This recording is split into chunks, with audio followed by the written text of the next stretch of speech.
அன்பு உறவுகளுக்கு வணக்கம். என் தந்தை என் வாழ்க்கை கல்வியின் முதல் துரோணாச்சாரியார் அவர். ஆம், ஏட்டு கல்வியை விட வாழ்க்கை கல்வி முக்கியம் அல்லவா? வீட்டிற்கு வரும் உறவுகளை இருகை கூப்பி வணங்க வேண்டும். அவர்களை உள்ளன்போடும் மரியாதையுடனும் உபசரிக்க வேண்டும் என்பதை எனக்கு கற்றுக் கொடுத்தவர் என் தந்தை.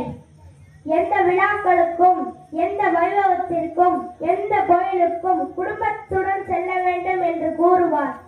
எவ்வளவு பணிச்சுமை இருந்தாலும் குடும்பத்திற்காக எப்படி நேரத்தை செலவிட வேண்டும் என்பதை எனக்கு கற்றுக் கொடுத்தவர் என் தந்தை.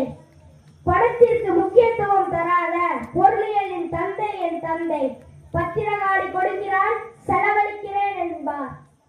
பணம் சேர்ப்பது பெட்டிக்குள் பூட்டி வைப்பதற்கல்ல, அவசியப்படும் இடத்தில் செலவழிப்பதற்காகவும் தேவைப்படும் இடத்தில் கொடுப்பதற்காகவும் என்பதை எனக்கு கற்றுக் கொடுத்தவர் என் தந்தை. இது முடியாது, அது தெரியாது, இது ஆகாது, அது நடக்காது என்ற வார்த்தைகள் அவரது அகராதியில் கிடையாது.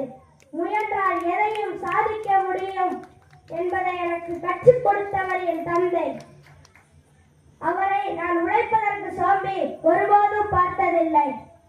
ஒரு தேடி போல் ஓடிக்கொண்டே இருப்பார்.